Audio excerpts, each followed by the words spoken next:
Welcome to Dear Diaspora, a podcast celebrating the African diaspora and the change makers, innovators, and entrepreneurs working to make our world a better one to live in. I'm your host, Luper Akough. Let's get started. So before I introduce the next guest, don't forget to leave a review, subscribe, and rate on Apple Podcasts. It makes a huge difference, and one key way that it does that is people are more likely to check out an episode or two if they see that there are ratings and if they see that people are actually listening to the content and enjoying the content. And one way to show that you enjoy the content is by leaving a review. So for everyone that's left a review, thank you so much. I really appreciate it. And if you are listening on any other podcast listening platform, please make sure you follow the podcast so you're notified each Sunday when new episodes come out. And lastly, if you're listening on Spotify, you can actually share the podcast that you listen to on Instagram stories, just like you would a song. So if you're listening to Dear Diaspora on Spotify, you can share that in your Insta stories and I will repost. So of course, tag Dear Diaspora and I will repost, and really appreciate you spreading the word about the podcast. And a really quick shout out to all of you. Dear Diaspora just crossed the 1,000 download mark. So the episodes have been downloaded 1,000 times, which is just so amazing. It blows my mind. Thank you all for tuning in every week and sharing the episodes. Please continue to do so. And don't forget to tag Dear Diaspora when you do. And so to introduce my next guest, he is the co-founder of Clout Enterprises, a logistics company that delivers packages for Amazon Logistics. So after a successful career in the insurance industry, Luper Akough was ready for a new challenge and responded to a call for Amazon delivery partners. And so after a few rounds of interviews, he was selected and became an official Amazon delivery service partner.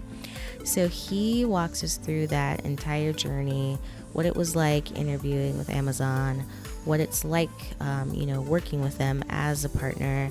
And he also dives into what it's like running a business with a wife or with a spouse. So his co-founder is his wife, and so he gives us some tips on how to make sure you're able to maintain a healthy relationship while running a business together. So that was super helpful information. And we also dive into some of his other entrepreneurial endeavors. He also invests in real estate as a way to diversify his income. And he gets into, things like house hacking and, how he went about, buying a home at 24. So if you are curious and want to learn about how you could potentially work with Amazon or, start investing in real estate, then this is the episode for you. So here is my conversation with Luper Akough. Luper, thank you so much for being a guest on Dear Diaspora. I'm so excited to chat with you. Yeah, I'm excited to be on your show here. Awesome. And so I always start by asking guests, what was growing up in the U.S. like for you? And, where are you, I guess, originally from, or what do you claim, I guess? Got it. That's a complicated question. So my father's from Nigeria. He came here when he was 23 on lottery, and my mother's from the south side of Chicago. So depending on the room, depends what I claim, but I'm a true African American, Nigerian American, I guess, is what I claim. Growing up in the U.S. Was interesting. Living with my father, I felt like I grew up in a Nigerian household. Everything was very traditional. So leaving home every single day, it was like walking out in the U.S. It was different customs, different culture, different expectations, which wasn't necessarily a bad thing. It was just different. Oh, wow. And so would you say your Nigerian upbringing kind of inspired your hustle and your interest in just entrepreneurship and things like that?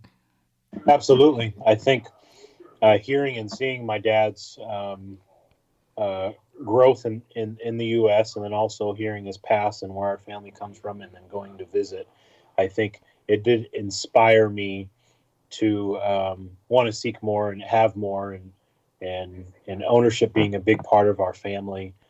Back in Nigeria, we own 1,000-acre orchard, I guess you would call it. We grow oranges and mangoes. So I think Wow. because of that, ownership has always been kind of a big thing and very important to our family. Wow. I'd love to hear a little bit more about that. And like, when did you first like go back to Nigeria to visit? First time I went was in 1997. I was 7 years old, and definitely a culture shock for a lot of different reasons, air conditioning being one. Yep, Uh, I feel that. yeah. And not necessarily understanding the tribal languages. I can't really speak it that well, but I can understand it a little bit better now. But that first time going, it was very much of a struggle. Having kids my age and not necessarily being able to communicate, so there was a little bit of boredom, but there was a lot of also excitement. First time I ever rode a dirt bike was in Nigeria. Also, the first time I ever melted the skin off the side of my leg on that dirt bike Whew. because we was in Nigeria too, and of course my dad was freaking out just because he hadn't been back in a while, and not necessarily knowing the medical landscape. It ended up being okay, but you know how parents freak out over stuff like that. So Right. anyway, it was a fantastic experience. Wow. And have you been there like as an adult? I have not. The last time I went was in '05. I'm planning. Last year we were planning on going. Me and my wife. We're going to go for part of our honeymoon, but for the area that my family's from, they were in Civil War, so it just wasn't a good time to go. Things have definitely calmed down now, so we're planning on possibly going next December. We're Because of my businesses, this December is not a good time to go, but next year we're planning on making that journey. Oh, wow. And what part of Nigeria is your family from?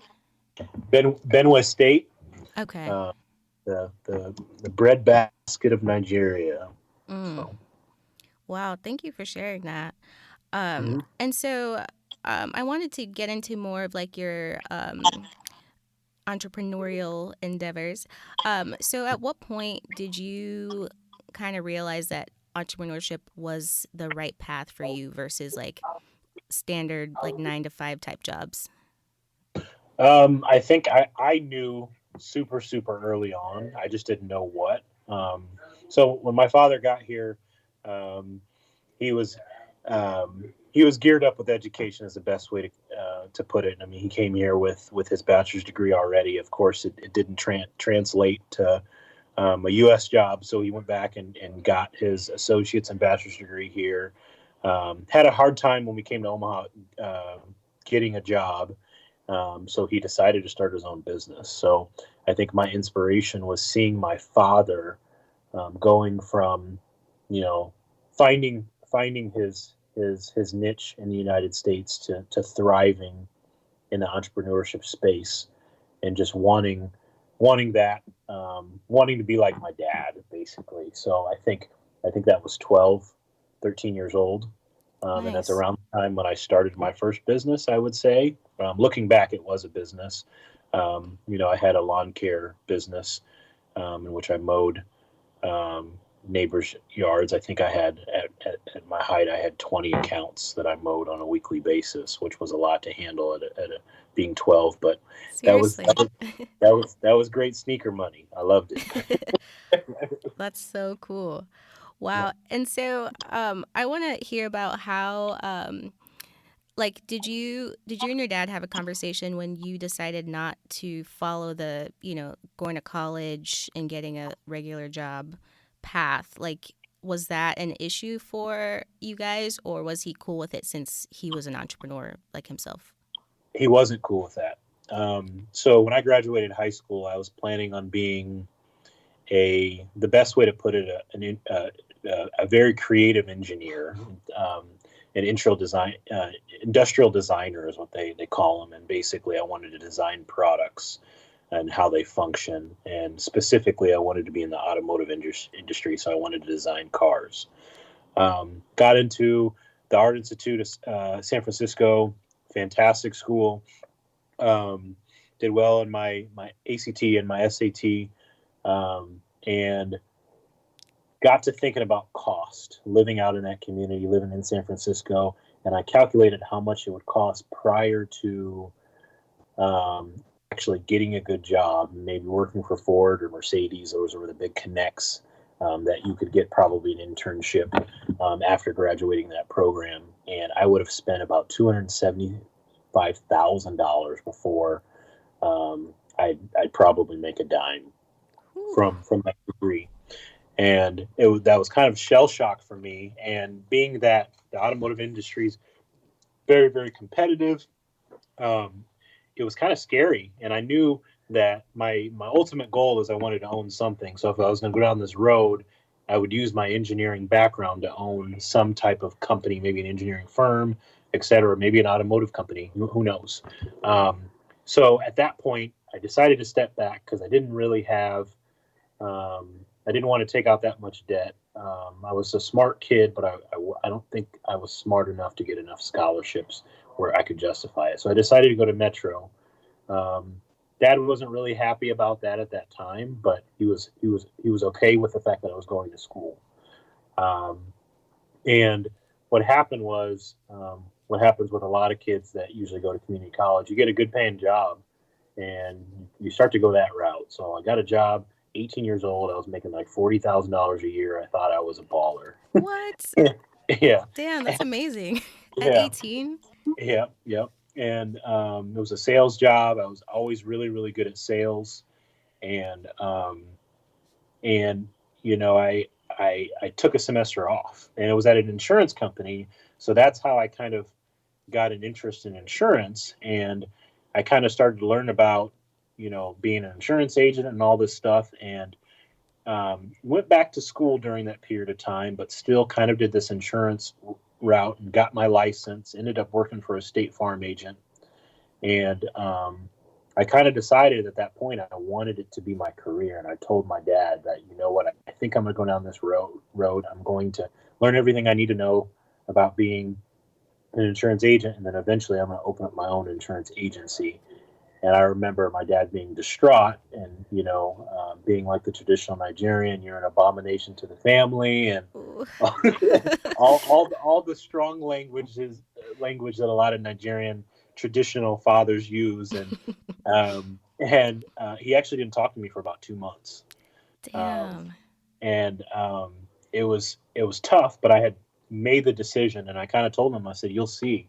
And the thing about this timing specifically is this was before there was a whole lot of conversation about college being too expensive and that there needs to be another route, where now I think that's more of a common conversation. So if somebody today says, hey, I think I'm going to do another route, I don't think I'm going to go the college route, I think most people would probably have a level of understanding, and say, okay, I can see where you're coming from. But at that point, this was 2009 and 2010. It just wasn't. It was kind of a taboo conversation still. Mm. So I think it was really hard. But I can tell you about it 2 years ago. So my dad actually moved back to Nigeria about 7 years ago. But he came back for my wedding, and that was the first time he ever said that since I made this decision, that he was proud of me and that I was right. That was Aw. the best part, is when he said I was right and that I had made the right decision.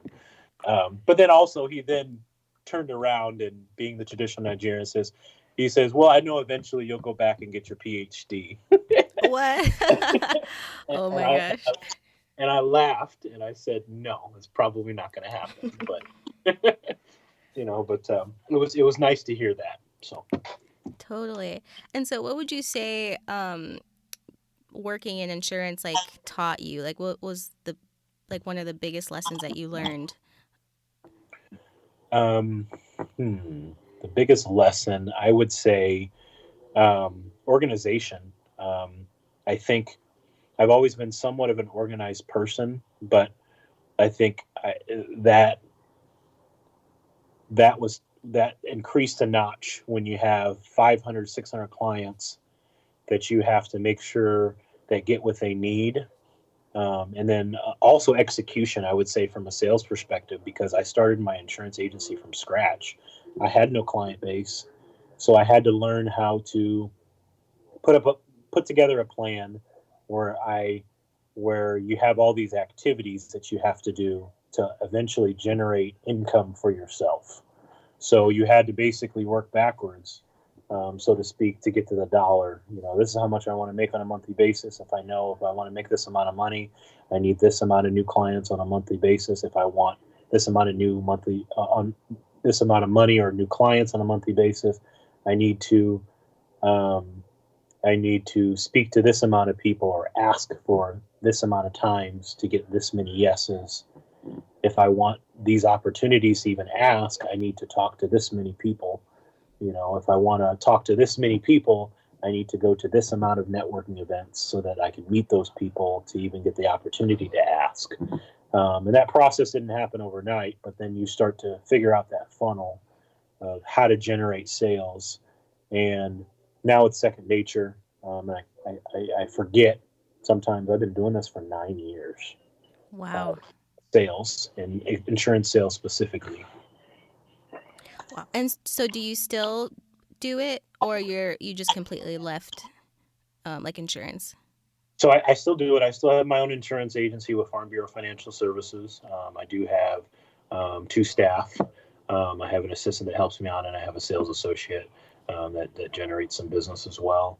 And I'm more part time. My logistics business now takes a lot of my time, especially in the next 2 months, quite a bit of my time. But I still love servicing my clients and getting new ones as well. That's fun. That's so cool.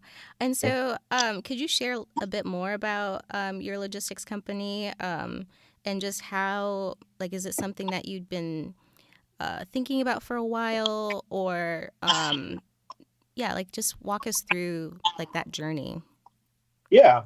So I'm a serial entrepreneur, so I'm always looking for another opportunity to diversify my income. Just for stability in general. And I think a lot of that comes from being in a business like insurance where you work from scratch, and knowing that stability is so important. So if you put all your eggs in one basket, you're not as stable as if you have seven baskets, so to speak. You're a little bit more stable. So I think that in the back of my mind, I'm always looking for another opportunity to make money as long as I had the time to do it. I wanted it to be somewhat passive. Um, when I'm trying to think, probably in 2017, I got to a point where I had an assistant. My assistant was doing a lot of my service. I was networking quite a bit. I was also very involved in in a lot of nonprofit organizations. I was networking quite a bit, but I was still bored, and I was looking for something to do that would take up more of my time and that would challenge me.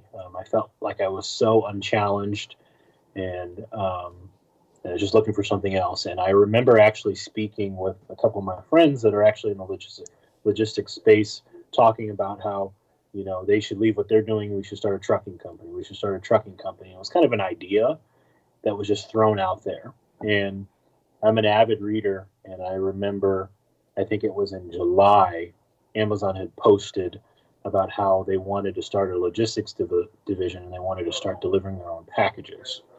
And thought it was cool, and they announced the opportunity, and how much you could make and how much they're requesting as far as routes for out of these contractors and everything. And I just thought it was a really good idea, but I didn't really think anything of it because it wasn't the style of trucking that I was thinking of. I wanted to do the semis, and this was cargo vans, and it just wasn't the idea of how I would enter the space.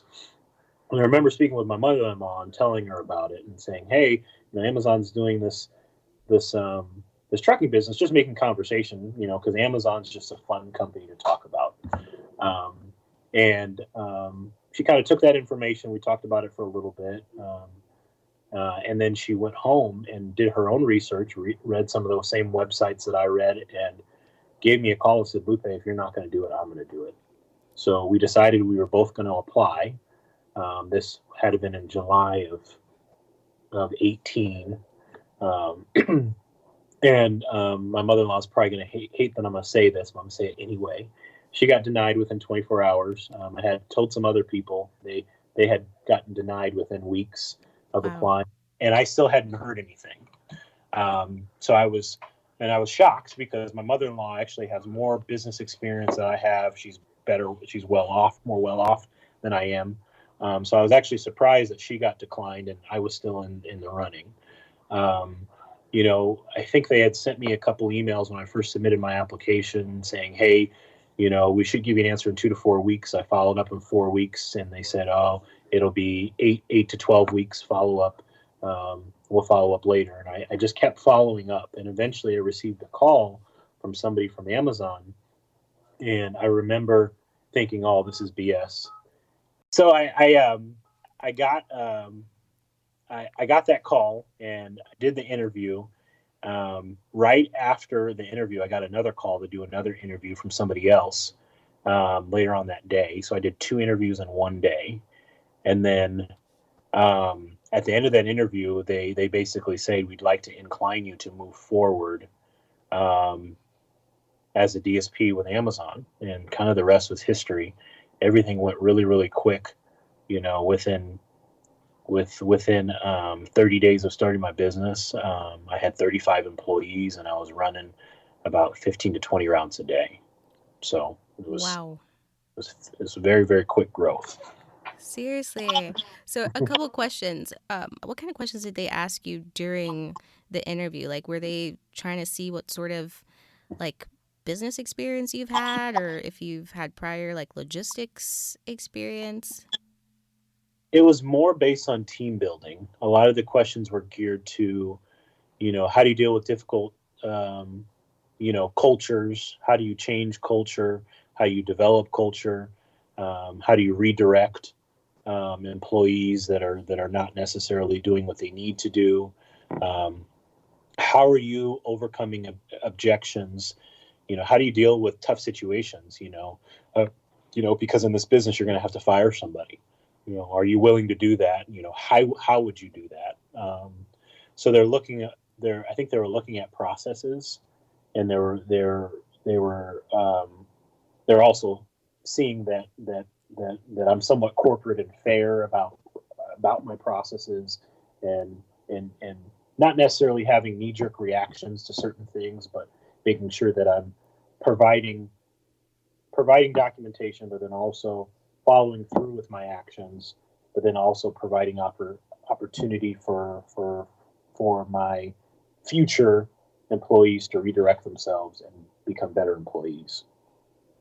Wow. Oh my gosh. And so, how did you go about like recruiting such a large amount of people?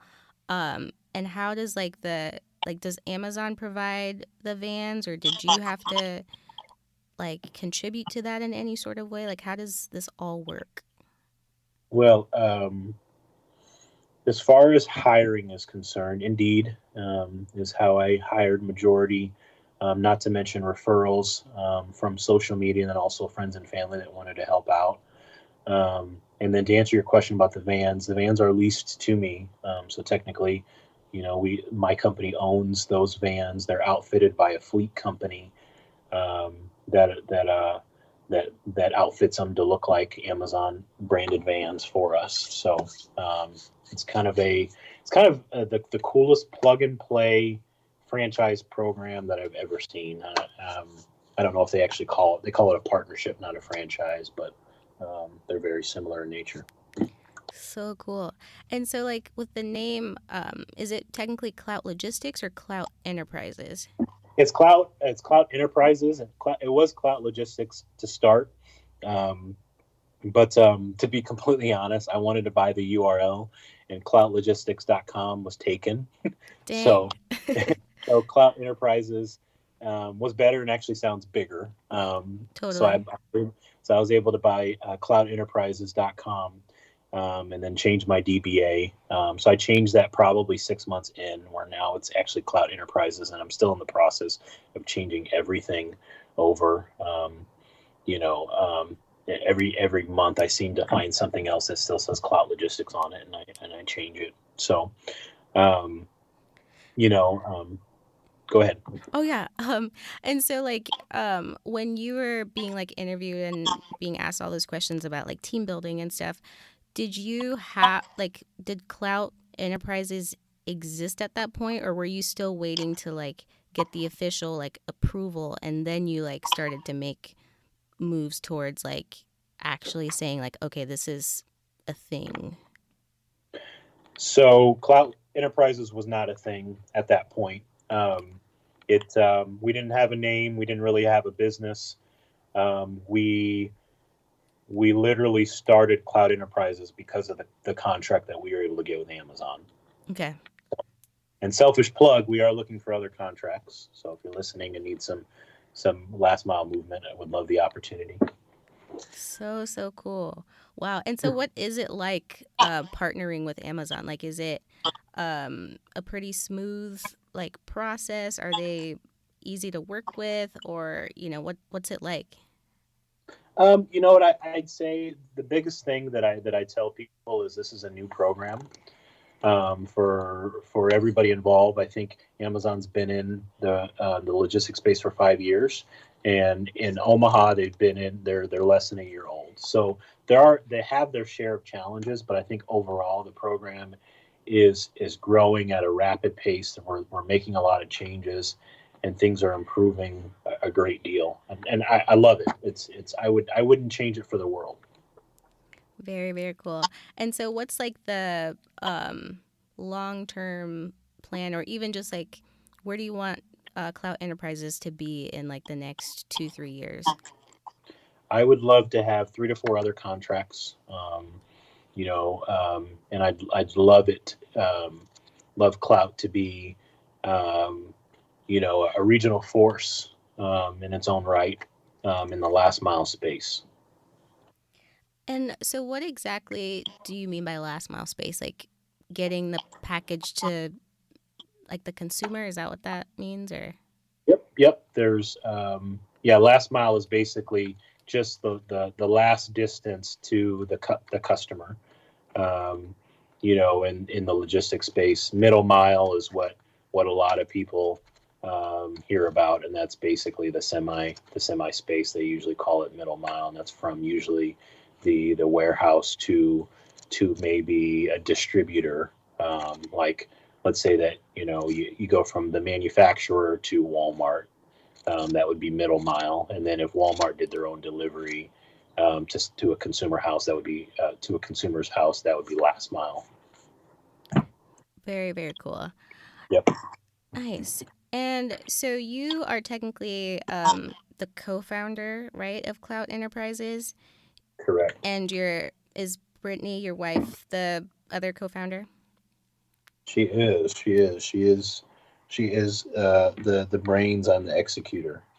Nice. And so could you share a bit about what it's like to work with your wife, and for the like for people out there that might be like, let's say, nervous about it, like do you have some like tips for them?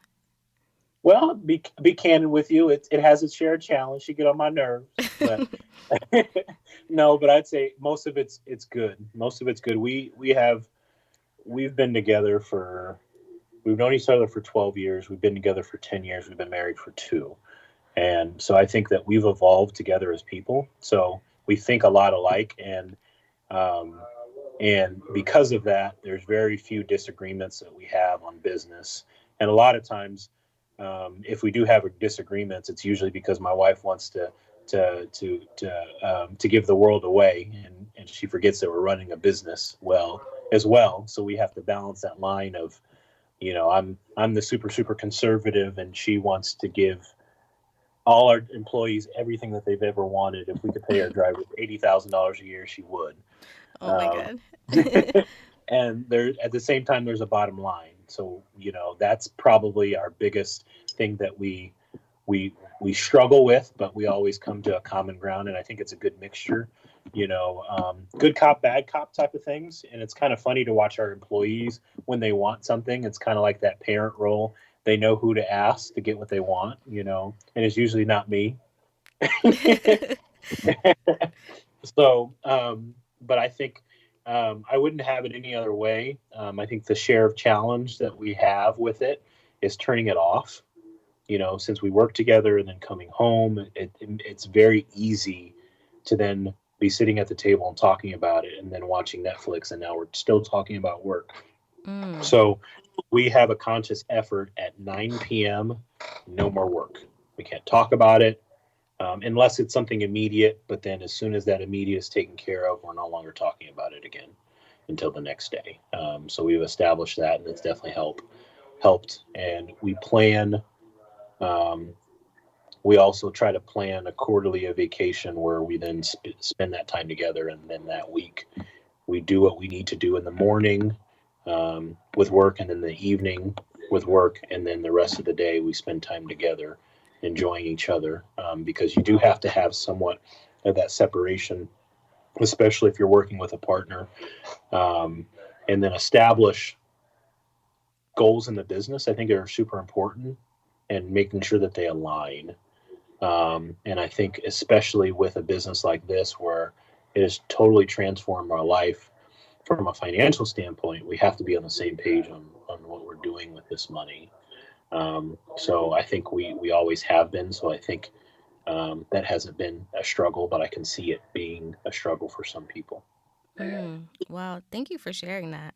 Yeah. Um, and so, do you see yourself sticking with the logistics for a while, or are there any other sort of like businesses or opportunities that are like interesting you right now? Well, me and the wife are in real estate, and that's something that we enjoy a lot. We'd love to expand our real estate business. We own a commercial property. We've done some flips in the past. We've done some Airbnbs. So we're actually currently actively looking for commercial building, and we'd love to do like a bigger scale Airbnb, maybe buy an old commercial building that could be mixed use, doing 4 to 5 units above that are Airbnbs, and maybe a commercial space on the main floor or something like that. Um, is another opportunity. We're looking for more passive income opportunities. Our goal is we'd like to have 3 really strong passive income earning opportunities, probably in the next couple of years, and that real estate would be the next opportunity. And I think because of real estate being adjacent to property management, we'll probably couple that with our real estate business as well. Dang, that is so cool. Yeah. And for some of like maybe the younger listeners who um, have like heard about real estate but aren't really sure how to get into it, what advice would you give to them? I would say buy a personal house as soon as possible. Buy a house as soon as you can afford it because you're paying rent already. I think the biggest problem that people have is they want the perfect house because they want their first house to be the best thing that they've ever seen. But they don't realize if they get in the game, that long term equity build is irreplaceable. You don't have to have a house that is the color you want. You can always paint it. You don't have to have a house that has granite countertops because you can always add it. But one thing you can't replace is that compounding equity build. I bought my house when I was 24 years old. I wish I would have bought it when I was 21. I've made one extra payment on my house since I've owned it. I have over $100,000 in equity in my house. What? $100,000 in equity in my house. My payment started off at $985, um, and I've made basically anywhere from $1,000 to $1,200 payment for the past 5 years. And between paying the mortgage down and appreciation, I could literally go to the bank and say, "Hey, can I have $100,000?" And then I can use that and then buy a rental property with it and then fix that up. And then I can go to the bank and say, "Hey, I improved this property. Now it's worth this." Pull that out, and I can continue to do that again and again and again and again. So starting with that primary house, It doesn't have to be in your ideal neighborhood. I think that's the biggest thing that people get caught up in, um, Mm. is is this this perfect scenario, and they don't realize just getting in the game, you'll always be able to to sell the house and get something else better. Wow. And so, do you recommend any particular resources that people can use to learn more, or like how did you learn about let's say buying your first house? Like, what sort of like resources did you use? I think I was blessed being an insurance agent, so I knew a lot, probably more than most. But I think the best resource is go to your local bank, go to the mortgage broker there, and say, "Hey, I want to buy a house. I don't know how. What information do I need to know?" And they'll definitely give you the information of what you need to be able to qualify for a house. If you have credit score issues, they'll give you resources on how to fix those credit score issues. If you need a certain down payment, they'll let you know how much of a down payment you'll need so that you can qualify for that house. And to be honest, a lot of the first time home buyer programs, all you need is about $1,000 and you can get into a house. Every time you move from apartment to apartment, you're probably spending that already, Man, or or yes. close to. And I know you just moved, Indu, so you know that well. Yes. Oh my God. See, and I've been thinking about that too. I'm like, even like my last apartment, like my deposit was 750. I'm like, Mhm. and that was like the same as my rent. And I'm like, if I could have put that towards like actually getting like my own house, like just a Correct. couple thousand more even, would get me into my own home. So definitely thinking more about like, yeah, buying a house like ASAP, because it doesn't make sense to just give out hundreds of dollars in rent and you get nothing out of it. Right. Essentially, you're paying down that investor's mortgage. You're paying his loan, his or her loan. Um, so one of the things that I use when I first bought my house, because I could afford my house on paper, but based on my lifestyle, I couldn't afford it. Um, so what I did was I bought the house and I got roommates. So like I said, my mortgage was $989 a month for the first year. um, I had two roommates, and they were both paying me $400 a month. Wow. So I paid that. I paid the remaining, and I paid all the utilities. So we lived in a 4 bedroom. My house is a 4 bedroom, 3 bath house, so it's a pretty decent sized house. It was a foreclosure, so I got a slamming deal on it to begin with. I walked into the house with $17,000 in equity off the bat. Equity, I mean value. If you don't know what equity means, definitely look that one up if you don't know what that means. But they basically helped pay my mortgage for the first, um, 2 years they lived with me. um, and to be honest, I still have roommates. My brother-in-law, 21-year-old brother-in-law, still living with me, and he pays me, about $500 a month now. Um, and so he's paying almost half of my mortgage at this point. And they call that house hacking. If you ever want to Google that term, that's what they call that. Mm. Um, where you buy a house and you have people help you pay off the mortgage. And you're providing an opportunity for them, because there's not a whole lot of places where you can live in a nice neighborhood, maybe a good school district if you have kids, um, and you could pay $500 a month. And there's not a whole lot of places in the country you can do that. Where if you house hack or you live in somebody's house, or provide the opportunity for somebody to live in your house, it's a win-win for both, because now you have more space because it's a house, you have a yard. They're helping you pay down your mortgage, and then they get to live in a nicer area for a cheaper cost than probably what they would have paid for a one-bedroom, two-bedroom apartment. Man, thank you so much for sharing that. I'm so glad we are talking about this, because it's been like in the back of my mind, but I haven't really like made any steps towards, um, looking more into it. So I definitely will do some more research. Absolutely. Awesome. And so, as we kind of like wrap up, what advice do you have for anyone with a business idea that they just haven't really made any sort of like concrete moves on? Like, what advice do you have for someone who's like just starting out? I would say, first and foremost, if you're on the edge on whether you should start it, consume yourself with the industry information as much as possible. If you can get on newsletters where people are, let's say that you're into baking, get on all the baking newsletters where you're living and breathing that topic often, because for one, that'll allow you to understand your industry and understand who are the big time people in that industry, but then also you can speak that language, so you're going to learn a little bit, but then also it's going to give you the confidence because you're going to speak that language. And then also the last thing, it's pretty nowadays you can YouTube or Google anything, learn how to put together a business plan and plan out an executed plan on what you need to get started. Ideally in your ideal situation, and that's basically a business plan. I think when people hear that business plan, they think it has to be a 15-page document with sources. It doesn't have to be that detailed. As long as you have an execution plan on how you're going to move forward, what you need, what demographic you're going after, that's a business plan.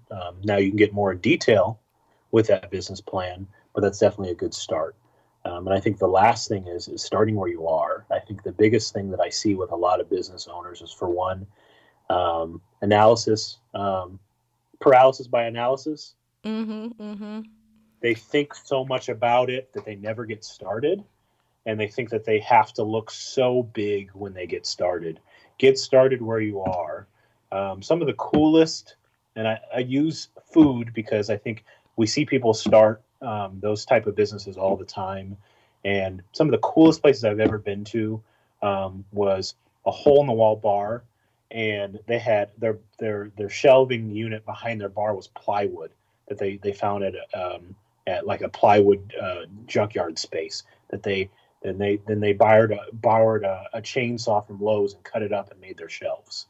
And it was one of the coolest bars that I've ever seen. So it wasn't a bar where it was granite countertops and it was all these crazy lighting and all this other stuff. Yeah, those bars are cool too, but you know, just start where you are with what you have, and then you can always build and change later. Mm, I love that. Yeah, thank you for sharing that. And I really love the advice about just being like more knowledgeable about like your particular industry and like kind of like immersing yourself in that. I think that's like a super great tip. And you said you like read a lot. Like, what are some of the like the publications that you read to kind of stay on top of like let's say the logistics industry?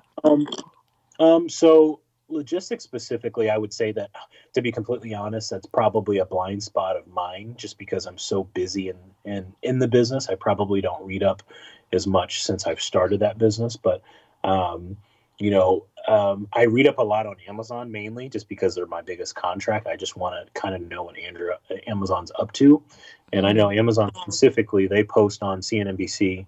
I think that they have a back end door with CNNBC, and they post a lot of things that they want the public to know about through that channel.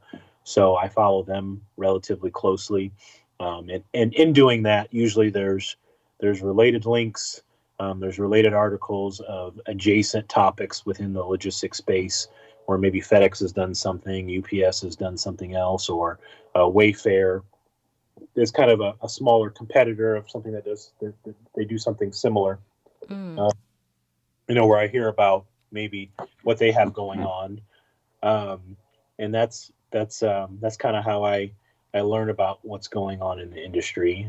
So it's not necessarily specific, um, publications, but one thing that's great about the internet specifically, you can take everything with a grain of salt, of course, but you can definitely go down a rabbit hole where you read one article and then there's a link to another one, and then you read the sourced, etc.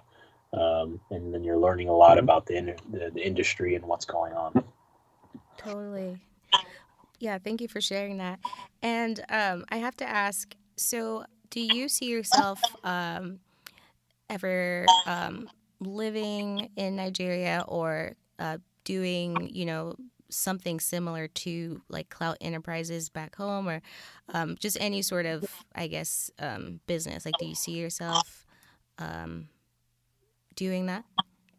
I would love to. I would absolutely love to. It's been a thought. It's never really came out of my mouth, so to speak, until now. But I would love to do logistics specifically. I've always wanted to start a business in Nigeria, but logistics specific. It's something that I've been thinking about more and more. I'm more of wanting to master here and make sure that I could implement. So then, if I do something like that, I could literally disappear, not necessarily disappear, but leave for 6 months and then manage from afar and not have to worry about the the mountain that I've climbed here, tumbling down because it's not stable. We're not on stable ground here in town. So, Mhm. um, someday, I think that um, the U.S. is definitely my oyster at this point. So I think that if that ever were to happen, it would probably be in 10 years. The great thing about logistics encompasses so much. Um, Airline, every time you get on a plane and you travel somewhere, that's logistics. You get on a boat, that's logistics. Um, you know, um, you get on a hot air balloon, and you go from one place to another. That's logistics. So there's just so much trains, etc. There's just so many opportunity within the space. Anytime you're moving anything, um, so I'm really excited about that. Being in an industry that'll probably never go away because things have to be moved from point A to point B. Um, but my goal is throughout this process is to keep up with the times and understanding that times are changing and being being keeping up with those times so I can maintain a competitive edge against my competition. Totally. Wow. I mean, that would be super cool to see. Um, and I feel like there's a lot of opportunity in Africa because um, there is no Amazon, currently that, has like such a, like there is no Amazon with like a hold on like the logistics industry in No, Africa. So I feel like there's definitely ways for people to get involved in that way. So that is super exciting, even if you're not the person to necessarily have like a logistics company. I know there's plenty of room. So yeah, thank you for sharing that. absolutely. Absolutely, especially with their free trade deal that they did over the whole continent. I think that was about a month, maybe a month and a half ago. That allows a lot of opportunities for logistics companies in general, and then also infrastructure companies. Roads and bridges and trains and planes and stuff like that. Because now that there's free trade on the continent, now we can freely move. So there is a lot of opportunity right now. Totally, totally. And how can people connect with you and maybe learn more about Clout Enterprises and yeah, how can they learn more? So Instagram would probably be the most. Instagram and Facebook I spend the most time on. Instagram probably more. My handle is the only Lupe Akough, and then Clout Logistics. If you look that up, I haven't changed that one to Enterprise. I just thought about that. So it's either Clout Logistics or Enterprises. By the time I might change it, um, if you look that handle, you should be able to find us. So. Very cool. I will make sure to include those handles in the show notes so people can access them easily. So, thank you again so much, Lupe. I love this conversation and I learned a lot. So, definitely glad to have you. Yeah, yeah. Thank you for having me. Don't forget to check out Clout Enterprises at cloutenterprises.com.